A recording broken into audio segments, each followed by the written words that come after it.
As we read our sermon text today, Matthew chapter 16, verses 1 to 4 lang ta.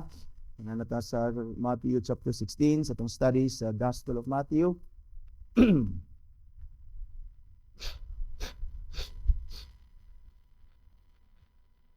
Matthew chapter 16, verses 1 to 4, the reading of the Word of God. And the Pharisees and Sadducees came, and to test him, they asked him to show them a sign from heaven.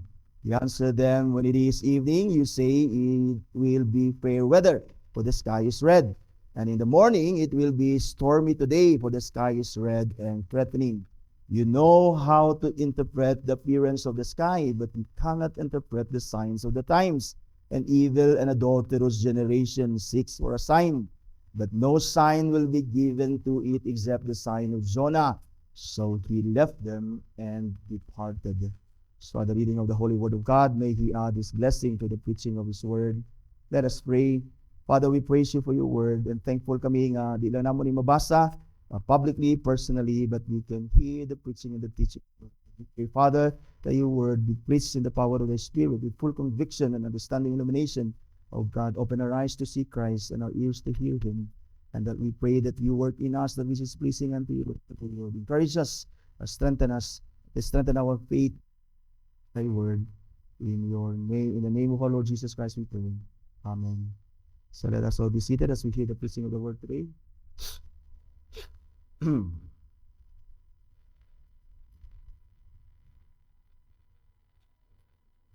Right, akong gititulan ang sermon today of Scripture shows Christ as the true sign from heaven.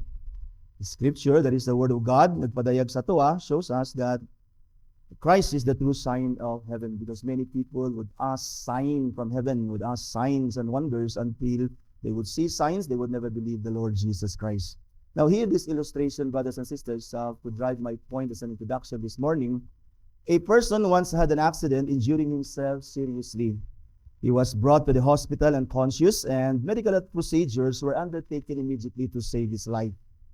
Everything was successful, and later the guy just woke up safe. And so, and then because of the medical attention that he has received, he woke up simply safe. Not long after, someone came into his room and told him he was glad that the procedures he had done was successful, and that he was happy to see him alive. So the person came into his room, nagingon sa iyaha that he was glad that the procedures they had done was successful and that he was happy to see him alive. Though doctors normally introduce themselves to their patients, but whether this doctor introduced himself or not to this patient was not necessary for the person to believe that he was his doctor because of his claim. Because of his claim for the medical procedures that they had done and that the person, the patient himself, benefited from.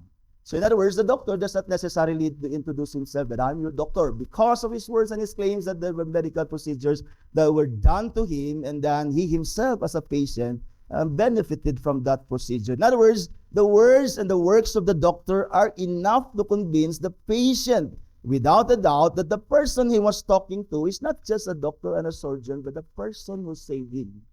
So in other words, ang doctor, di na siya kinanglan mo yun, I'm your doctor, I'm a doctor. It is because his words, his claims of the procedure he has done, and then the benefit that he himself has had, mga igsoon. So a lot of people, particularly those from Islam, constantly trying to dissuade us Christians from believing Christ's divinity and deity by using their favorite argument. This is their argument, that Christ never claimed to be God in the Bible. They would say to us and they would demand from us to show them a verse that Jesus says explicitly in the Scripture or in the Bible that nag-ingon si Jesus, I am God and worship me. Muna kanuna yung ilang demands ato di ba? Give us a verse that tells explicitly that Jesus claims that He is God and He demanded worship from us. Of course, mga igsoon, wala tayong makita sa Bible. Though it is true that you cannot see one verse or find one verse in the Bible that Jesus says explicitly this words, I am God and worship me. But his other claims, like si Jesus, he claimed before Abraham was I am. Si Jesus, he claimed the name of God, I am. Si Jesus, sa John 8:58, ingon siya, before Abraham was, ingon siya, I am. Wala siya ningon, before Abraham was. He says, I am, that is ego eimi. Ego eimi is the name of God that God gave to Moses when he appeared to Moses in the burning bush. We know that I am who I am is God's personal name. That is where our word of God, the name of God, Jehovah, came from. That is Yahweh. And so si Christ he claimed before Abraham was he, I am. Or ingon si Jesus, I and the Father are one in John chapter 10 verse 30. Or his claim in John chapter 14 verse 9, anyone who has seen me has seen the Father and many more. And more to his claim of his deity, where his works and miracles performed in the very eyes of thousands of witnesses. Not to mention that Christ himself accepted worship from the people. There were people who bowed down to Christ and worshiped the Lord and giving gitawag na worship sa Ginoo, and he never rebuked those people. In fact, si Peter was worshipped, si Paul and Silas were worshipped by the people, diba? They rebuked the people who worshiping them. But Christ accepted worship from the people. These things speak for itself, that Jesus, though he never explicitly say, I am God and worship me, but his words and his miracles that he has done and the worship that people gave him, this speak for itself that Jesus is indeed God himself. In other words, like the doctor in our illustration, Christ does not need to say explicitly that he is God and worship me, because his words and his works were without a doubt showed who he is and that he is God himself. Now here in our text, the Pharisees and the Sadducees demanded a sign from heaven. That is, they demanded from Christ a sign from heaven for them to believe Jesus as he claims to be. That is God and their Messiah. He said, give us a sign. Show us a sign from heaven, that they may believe, that we may believe that you are God and that you are our Messiah. They wanted to see evidence from heaven for them to believe Christ. Sad to note that still many today do not believe in God because they find no scientific or ganing gitawag na empirical evidence of the existence of God. Dagan mga tao that may sila, we will believe God unless we see the signs that nga ay Ginoo, until we can prove God by science, and until we can see evidence of his existence, we will never believe God. But what many fail to grasp is that faith or belief or unbelief in God is moral and not intellectual. Daghan kayo ni Pakya sa pagsabot, abi nila ang pagtuo is simply intellectual, is simply a decision sa kagalingon mga igsoon. Many failed mga igsoon to grasp or that faith is moral and not intellectual. And so the issue is not the lack of evidence of the existence of God, but our total inability or moral total inability to believe God in and of ourselves. This is man's universal fallen condition, that we have no ability to make ourselves alive from our deadness of sin, and come to believe in the Lord Jesus Christ for our salvation, unaided by God himself. In other words, the total inability of man as a fallen condition, walay naa nato bisag isa. We have no ability in and of ourselves to make ourselves live, as we have no ability to give ourselves life. And come to believe in the Lord Jesus Christ for salvation, unaided by God himself. Many would say that if only they can see evidence of God, only if they see signs, only if they are healed, only if their demands are met, only if their prayers are answered, they will have no problem believing God.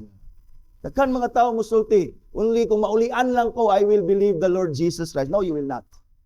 You will not. As no dead person can come to life by seeing anything, for in the very first place, a dead person cannot see. So as no person dead spiritually can come to life only if they see evidence of God. Walay tao nga mabuhi by seeing anything because the dead person in the very first place cannot see.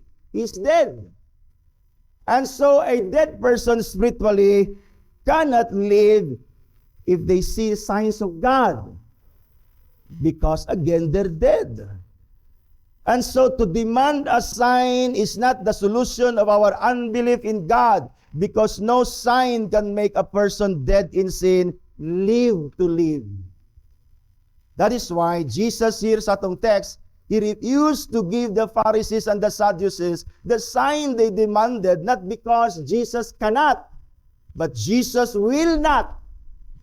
He will not give because Jesus knew they would still not believe, because the problem is their total inability to do so in and of themselves. See, Christ, He did not give in to the demand because Christ knew. Christ knew that if He would give them signs from heaven, they would not still believe. Because besides, mga igsoon, what sign from heaven they needed to see when Christ Himself, the very true sign from heaven, was standing right before their very eyes, and yet they still did not believe. That's why si Jesus, wala siya mo give in sa ilahang demand. Give us a sign from heaven. Because nana si Christ sa ilang atubangan, and yet they did not still believe the Lord. To Christ, the principle to see is to believe, or seeing is believing, cannot be true to sinners dead in sin. So ayan na pag-ingon, unless I see signs, I will believe. No, to see is to believe, cannot be true to sinners dead in sin. We need God to give us life and faith in Christ for us to be saved from our sins. And God, listen, and God uses the preaching of the gospel in the power of the Spirit to give us life, to bring us to Christ, that leads us to repentance and faith in the Lord Jesus Christ. God uses the preaching of the gospel even now to accomplish what He wills for the elect, to accomplish what He wills for sinners, and to save them from their salvation, from their sin.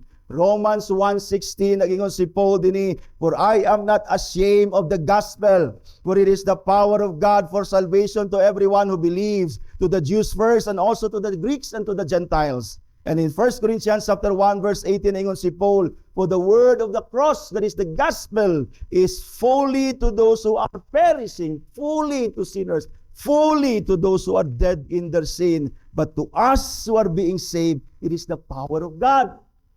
But many mga ison nga mga false teachers would misinterpret and twist this scripture nga ningon si Paul that the gospel is the power of God to salvation to everyone who believes. They would teach that God's power, the gospel, that the gospel is God's power only. Mahimong effective ang power sa Ginoo when one must believe first. So para sa ila, ang 1:16, ang 1:18, 1 Corinthians, ng Romans, batod pa nila, ang gospel is only power of God. Power lang sa Ginoo ang gospel to one who believes.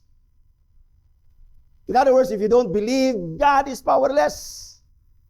And so kita sa Reform, ato ning gideklara nga heresy, and this is a blasphemy against the Lord, mga igsoon, because God is never independent, or rather dependent from anyone outside Himself. God is dependent sa iyang kaugalingon lamang. He does not need anyone. He does not need to respond to one's faith for Him to save. He can save even infants without faith. That's why si Paul, mga igsoon, di-correct niya ni nga mga misunderstanding. First, in 1 Corinthians chapter 1 ng gihapon, but 30 to 31. Tanawa ang gingon ni Paul, mga igsoon. God uses the gospel.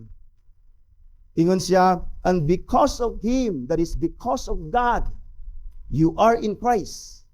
The reason why we are in Christ, the reason why we believe in Christ, why we are alive spiritually, why we have eternal life in Him, is because of God, He brought us into the Lord Jesus Christ. Ingon si Paul, because of God, you are in Christ, who became to us wisdom from God, God's ways of salvation. Ingon din siya, our righteousness, sanctification, and our redemption. In other words, we are redeemed, we become righteous, we are sanctified, we are saved in the Lord Jesus Christ because of God. And then, gipadayon si Paul ug sulti sa verse 31 so that maklaro nato what he was saying, Dani, that because of God, we are saved. Because of God, we are in Christ. Tingunin siya, so that as it is written, let the one who boasts, boast in the Lord. Because if salvation is based on our decision, if salvation is based sa atong kaugalingon nga pagpaningkamot nga mag-come and believe in the Lord Jesus Christ, then we can boast atong salvation. That's why mo yun ta, I believe in Christ, you did not believe in the Lord, so sorry ka. Sa ako, nito ko ni Christ. And somehow we boast atong salvation if it is us who truly believe by ourselves and in of ourselves. That's why ningon si Paul din that let the one who boasts, boast in the Lord. And for us to boast in the Lord only, we must understand that salvation is the work of the Father, Son, and the Spirit alone.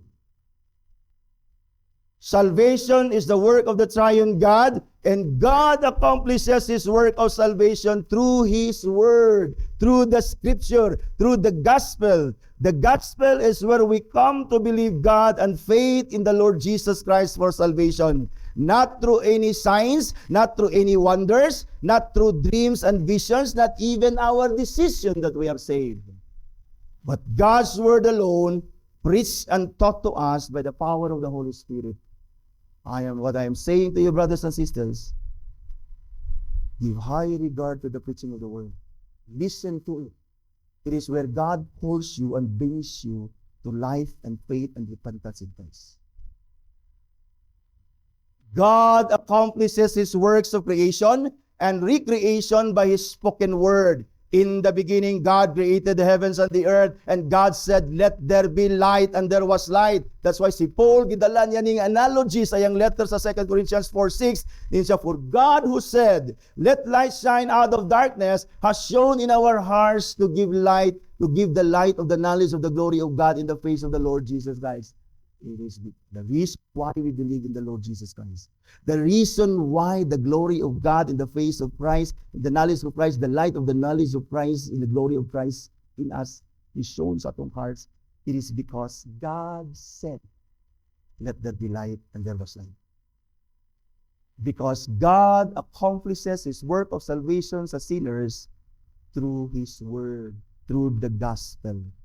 Had God not spoken through His Son, Jesus Christ, there would be no gospel for sinners. There would be no salvation for sinners. The Word of God accomplishes the works of God, as someone writes. God's Word works the works of God.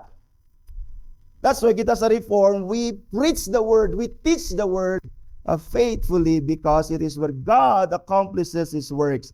God's Word works His works. That's why let us give a high regard of the Word of God. That's din sa Matthew 16 verse 1 and 4, mga ison.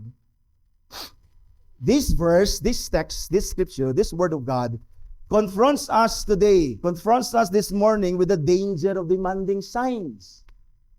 It confronts us with the danger of demanding signs instead of trusting God's Word alone.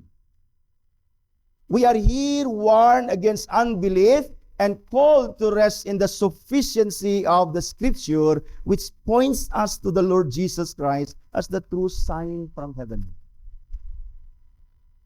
And this is my proposition today, brothers and sisters. The Scripture alone is sufficient for us to come to know what is necessary to know and to believe about God and our salvation in the Lord Jesus Christ. Scripture alone is sufficient for us to come to know what is necessary to know and to believe about God and our salvation in Christ. Brothers and sisters, paminaw, we do not need anything less than Scripture. signs, wonders, dreams, visions are less than Scripture. So because Scripture alone is necessary for us to know what is sufficient for us to know what is necessary to know about God and to believe about God and our salvation, first, this is what we need to do. First, let us avoid demanding signs from God. Avoid demanding signs from God. The Pharisees and the Sadducees came, verse 1, to test him. They asked him to show them a sign from heaven. Asking for a sign from God while we already have His word and promises is not only distrusting God, but it is putting God to the test. We have His word. Why do we need signs when we have His word spoken to us? This is what the Pharisees and Sadducees did. They have God's word in the Old Testament, and they have Christ in their very own eyes. They're seeing Him standing right before them.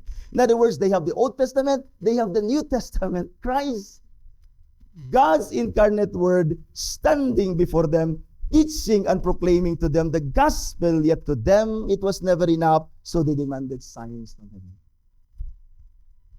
They have the Old Testament, they have Christ in the very eyes, preaching, teaching the New Testament to them, and yet they still did not believe. It was not enough for them. They asked for a sign. Pareho na sa ato, we have Old Testament, we have New Testament, and yet many would say, ayuhon lang ko sa Ginoo, mutuo gid mga lagad ko. Kung datuon ko sa Ginoo, mga lagad gid ko sa Ginoo. I know when we talk about signs, mga ibson, or asking signs, I know, nabi na sa inyo ha, Gideon automatically comes to mind. Because si Gideon sa scripture, Pastor, he asked for a sign. Why is it wrong to ask for a sign? Now, Gideon asked for a sign. Yes, he asked for a sign. But notice what Gideon said while he asked for a sign. Gideon asked for a sign sa Judges chapter 6. He asked for a sign. But before he asked for a sign, an angel of the Lord appeared to him. Now, we know that the angel of the Lord is the Lord Himself. Sa atong studies, the angel is not an angel of the Lord. It is a definite article na gigamit. The angel of the Lord. The angel of the Lord is the second person of the Trinity. He is God Himself. That is what we call theophanies.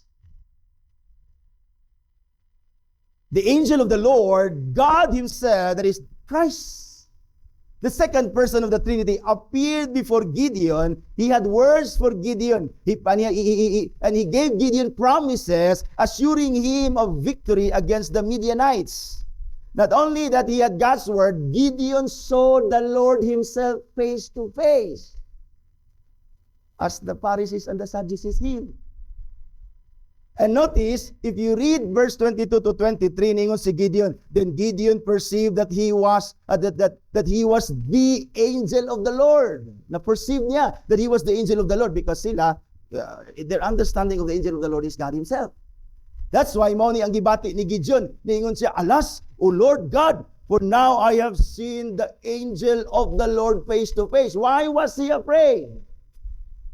Why did he say to himself, alas, impas ko ani, patay ko, nakita na ko ang Ginoo face to face. Because Gideon knew that nobody would see the face of God. If you see the face of God, you would die. But the Lord said to him, the angel of the Lord, ningon sa Gideon, peace be to you, do not fear, you shall not die. Tanawa dayon. Despite all this, words, promises, seeing the Lord face to face, like the Pharisees and the Sadducees here, yet Gideon still asked for a sign. A foolish and dangerous thing to do. Notice what Gideon said.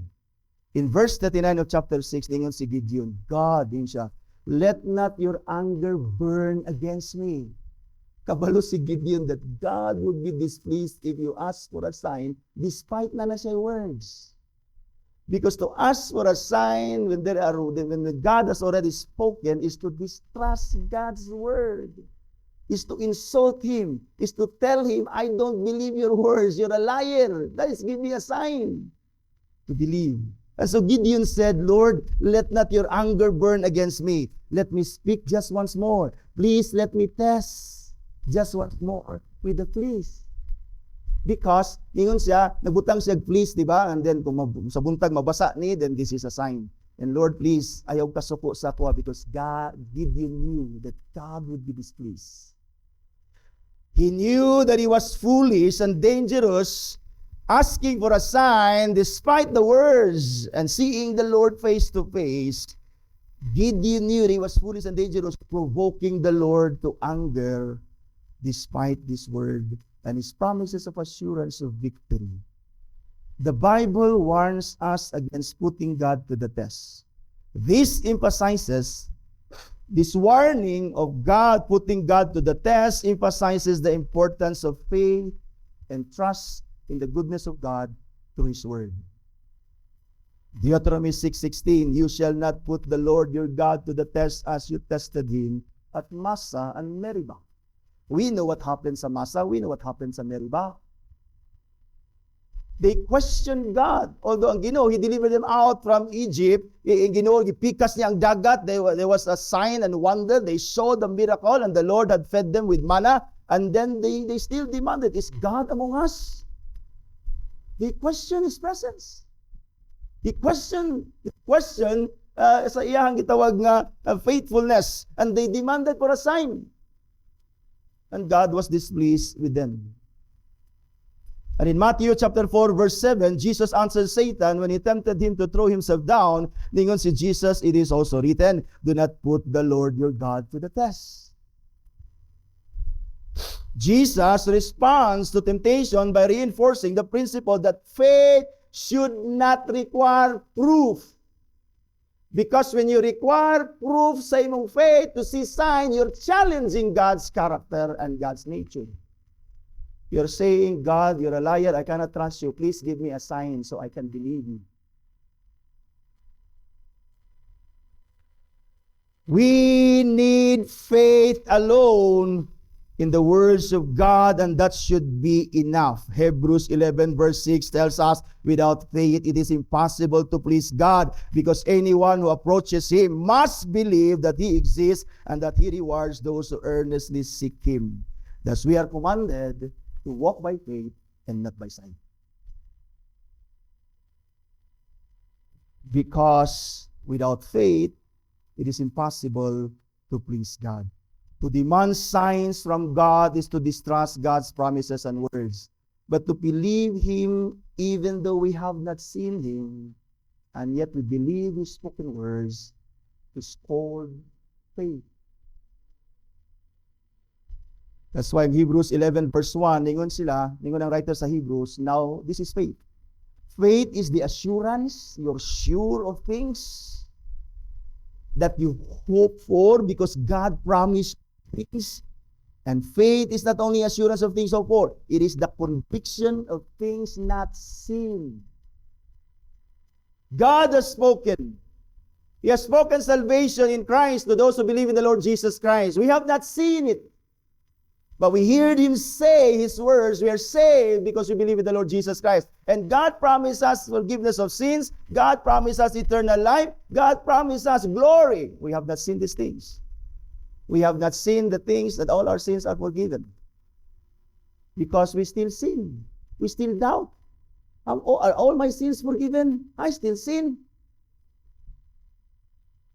But we must believe what the Word of God said or says. We must trust God's Word.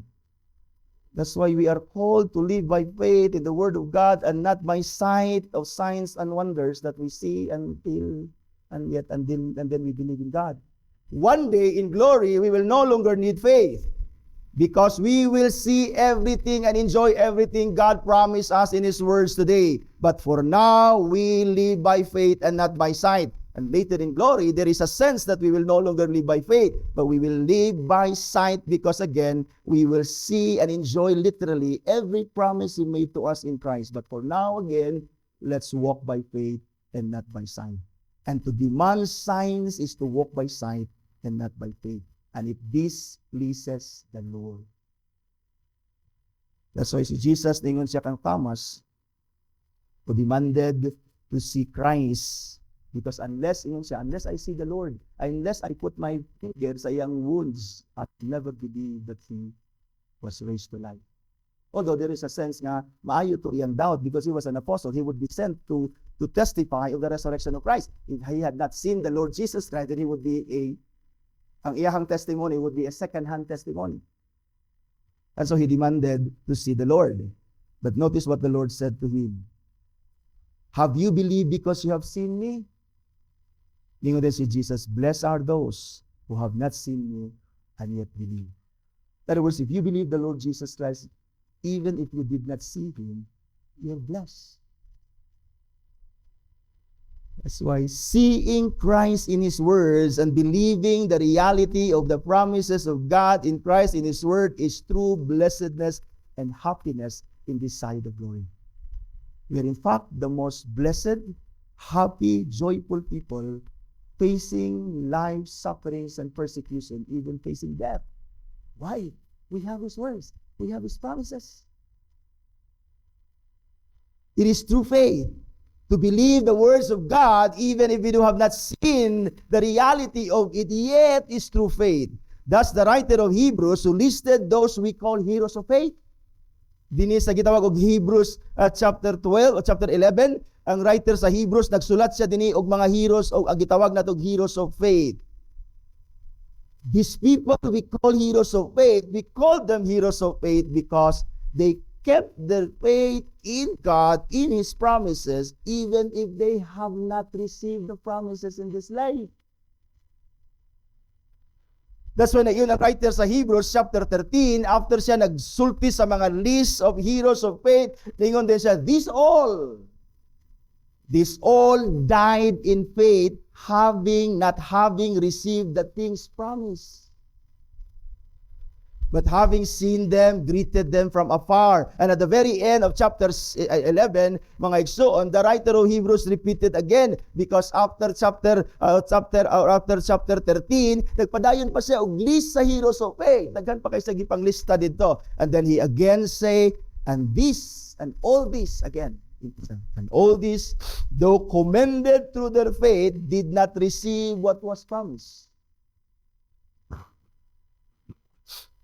But why did they keep their faith in God? Kawa man nila makita ang promises. The answer is because God's word was sufficient for them to believe God and his promises. Brothers and sisters, we do not need signs. We have God's word, and it is sufficient for us to come to know what we ought to know and to believe about God and Christ for our salvation, as our confession in fact teaches us. The second that we need to do, brothers and sisters, is let us always trust the word of God. Don't ask for a sign, simply trust the word of God. And verse 2, Jesus answered them. Tanawa. Now ang verse 2. Jesus answered them, when it is evening, you say it will be fair weather, for the sky is red, and in the morning it will be stormy today, for the sky is red and threatening. You know how to interpret the appearance of the sky, but si Jesus, but you cannot interpret the signs of the times. Christ is saying to the Pharisees and the scribes and the Sadducees here, you can make observations upon the works of God in nature and a common providence. For such observation, you can make conclusion. If the sky is red, so and so, you can make conclusion, and you're right. But you are dull at making observation upon the Scripture, the Word of God, and His will revealed in them concerning me. That is what Christ is saying diri. May kay mo interpret sa signs na gitawag og nature, but you cannot interpret the signs of the times. In other words, you cannot interpret the time when the Messiah comes. As the Scripture says, you don't trust Scripture because you can't interpret Scripture well. And so si Christ dingon siya, you can see that all the signs of the Messiah are fulfilled in me. That is the signs of the times. That's what the Scripture says about me. I was born of a virgin, as was prophesied by Isaiah, in Bethlehem of Judah, as was prophesied by Micah, confirmed by John the Baptist, who was also prophesied to prepare the way of the Lord. I opened the eyes of the blind, ears of the deaf, tongue of the mute were loosened, made the lame walk, and made the dead live. Christ was saying to them, all these are signs of the times when the Messiah was to come. And Christ is saying to them, all these signs are pointing to me, that I am Christ, I am God, I am Christ, the Messiah that was promised to you, and yet you cannot interpret the signs of the times and believe in me. The Pharisees and the Sadducees cannot interpret scriptures about the Messiah. Therefore, failed to recognize Jesus revealed in the Old Testament scriptures and standing right in front of them. That's why we don't need to see our eyes to see signs. We need eyes to see Christ. And that's two different things. We must interpret scripture properly to see Christ, so that our trust in the scripture as the word of God is founded upon its truth, especially concerning the truth about the Lord Jesus Christ. When you misinterpret scripture, you don't know Christ, and you will never know Christ. In fact, many today claim promises of Christ that Christ never made, because they misinterpreted scripture. That's why many still believe the false teachings of the prosperity, health, and wealth gospel. That it is the will of the Lord that madato ta, mahayahay ta, mabaskog ta, aning kalibutan na. That is wrong. Christ never promised that. That's why we need to interpret scripture properly, so that ang atong trust, our trust in the scripture as the word of God, is founded upon its truth. Because to find the truth of the scripture is to interpret scripture properly. If you misinterpret scripture, you miss the truth. To trust the word of God is to trust Christ, vice versa. Are we interpreting scripture properly? Are we seeing Christ as he is revealed in the scripture? And as we understand it properly, if we interpret scripture properly, do we trust the word of God completely and absolutely? Do we trust this revelation of God and our salvation that the Lord Jesus Christ by faith, by grace, and by faith alone in Christ for the glory of the triune God? Do we believe that our salvation indeed is by grace through faith in the triune God? And do we make scripture as our ultimate and final authority of faith and practice as we live our lives for Christ to the glory of God? That is a question we need to answer.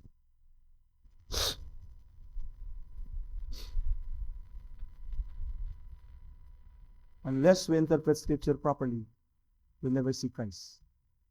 We'll never hear him. And so, to trust the word of God is to interpret it properly. If in a reform, we are taught how to read, how to interpret scripture. And thankful ta sa Ginoo nga natay way to understand scripture properly. And we are here every Lord's Day, time we gather, mga isan, even online, to study the word of God, to hear the faithful interpretation, preaching, and teaching of the word of God. It is a blessing that the Lord has given us. And so, brothers and sisters, let us not ask for a sign. We have scripture. Let us always trust the word of God, the scripture. And finally, because scripture alone is sufficient for us to come to know what is necessary to know and to believe about God and our salvation in Christ, therefore, let us always look for Christ in the scripture. Ang balikon. Let us always look for Christ in the scripture.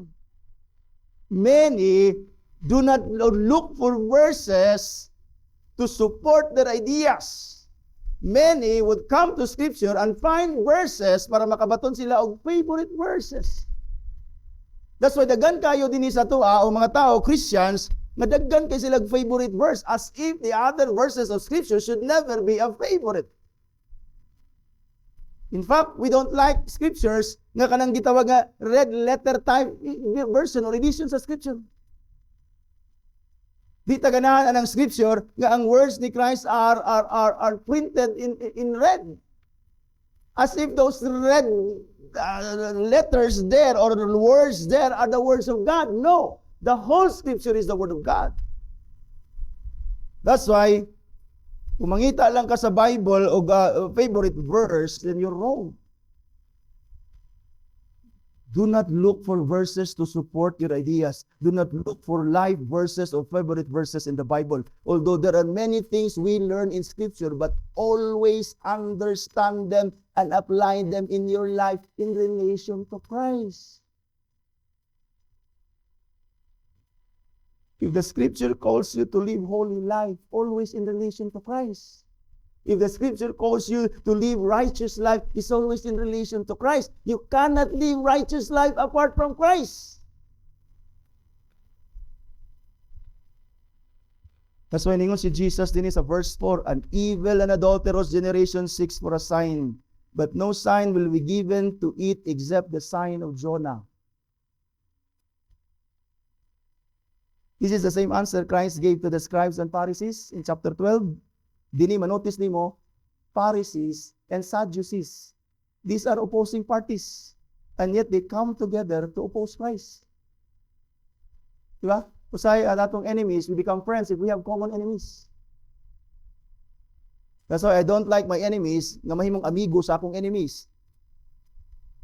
Because, wala na sa scribes and the Pharisees, and he, the scribes and Sadducees. Moni ang tubag ni Jesus. This is the same answer Christ gave to the scribes and Pharisees in chapter 12, verse 39, demanding for a sign again from Christ. Ingon si Jesus dito, sa ila, sa chapter 12, when they, the scribes and the Pharisees, demanded for a sign, ingon si Jesus, same answer.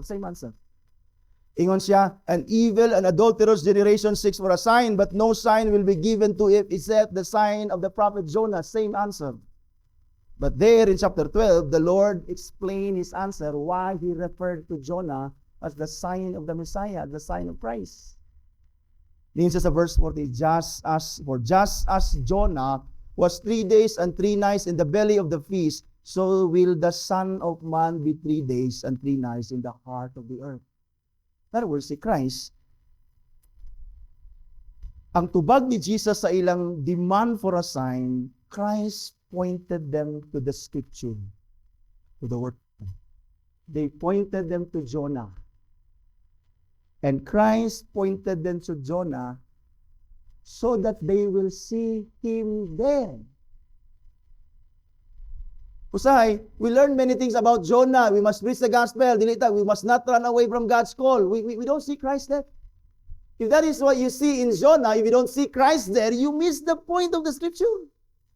Even Christ, pointing the Pharisees and the Sadducees to Jonah, he was actually pointing them to himself.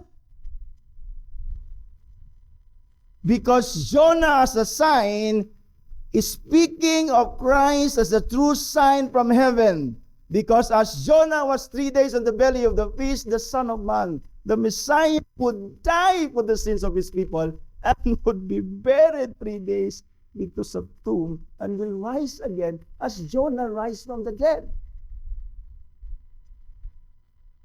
And so si Jesus, dala sila sa Scripture.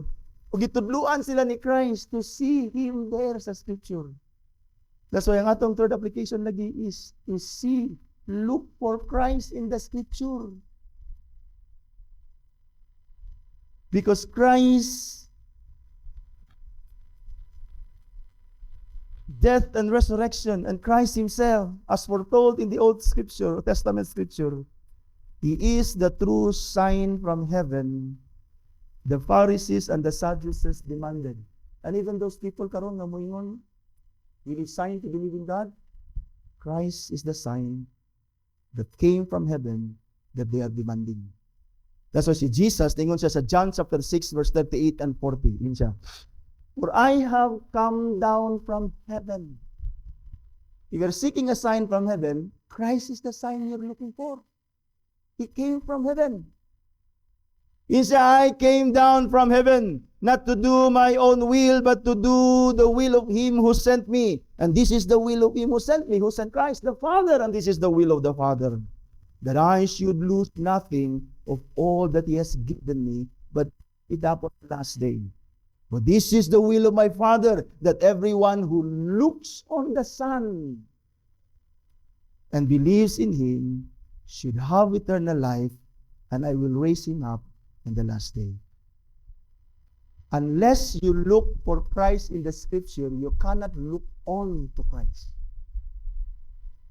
That's why many people today, wala sila true faith in Christ. They do not truly rely on the person and the work of Christ for salvation.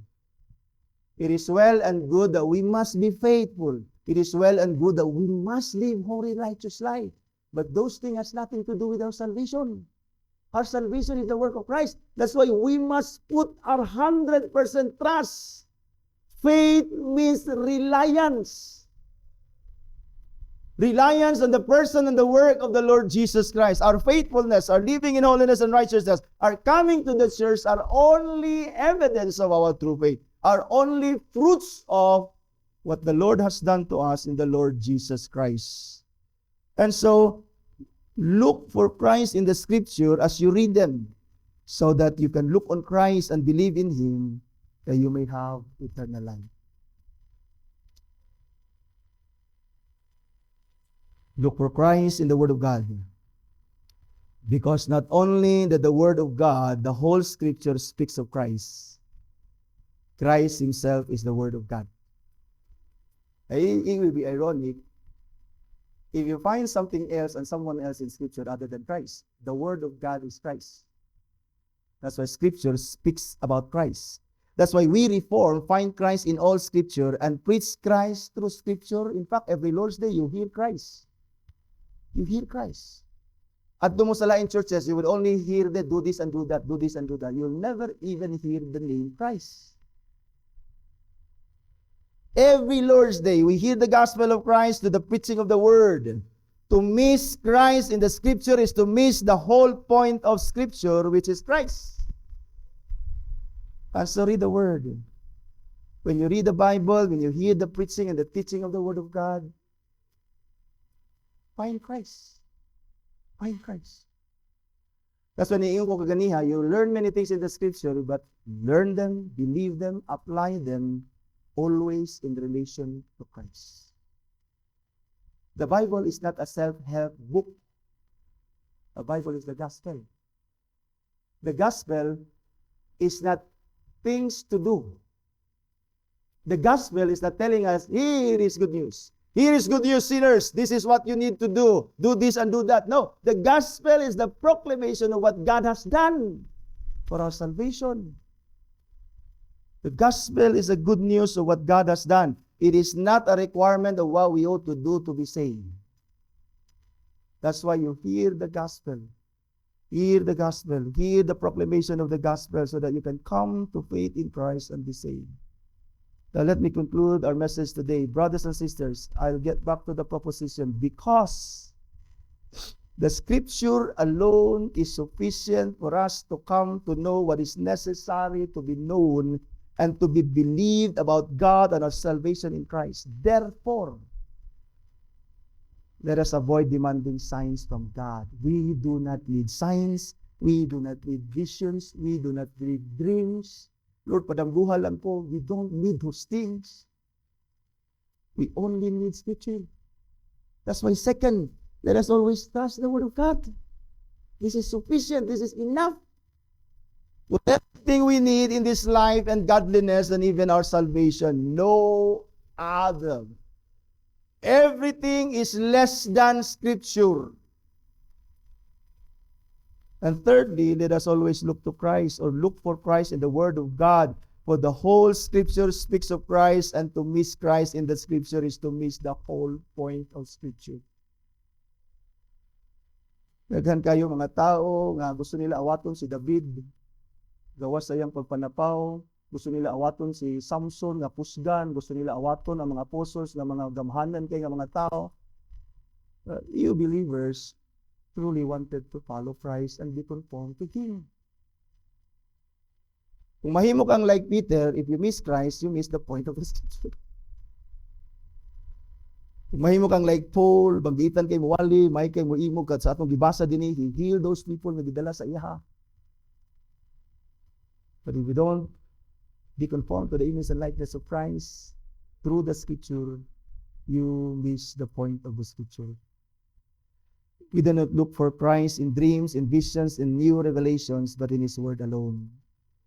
The Reformed Church confesses the sufficiency of the Scripture. We emphasize that God has already given sufficient revelation in His Word concerning Him and concerning our salvation in the Lord Jesus Christ. That He grants us by faith alone after hearing the words of Christ. Faith comes from hearing and hearing the words of Christ. Faith does not come from visions and dreams and sa panadya. It only comes from hearing and hearing the gospel of the Lord Jesus Christ. We do not need anything less than station. And let me close. A final word of warning. A final word of warning as we end. Notice what Matthew wrote at the very end of his encounter. Notice those last verses of phrases na ibutan ni Matthew. So Jesus left them and departed.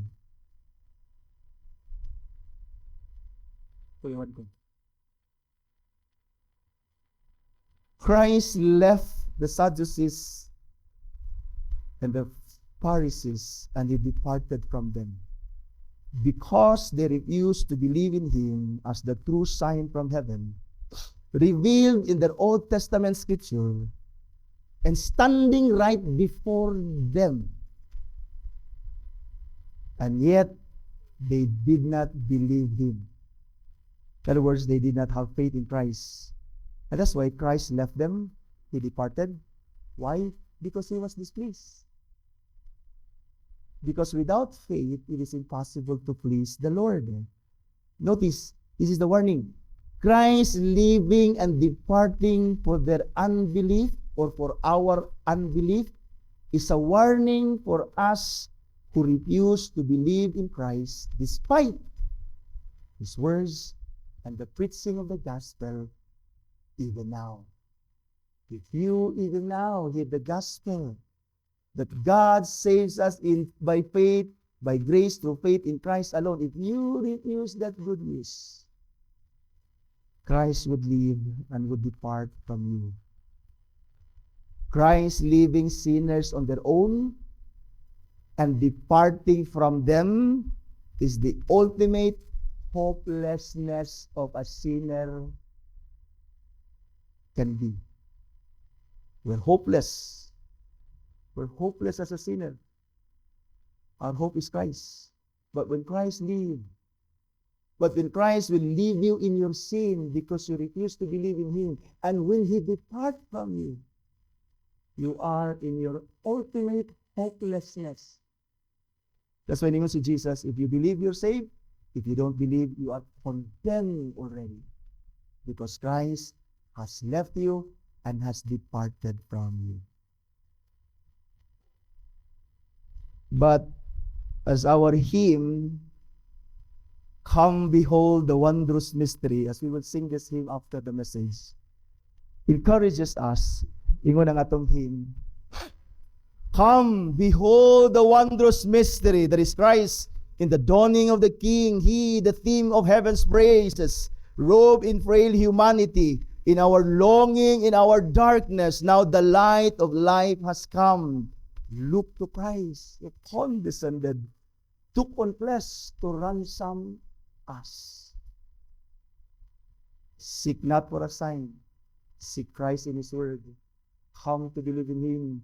When you read His Word, when you hear the gospel, so that we would come to faith in Him and be saved for all eternity.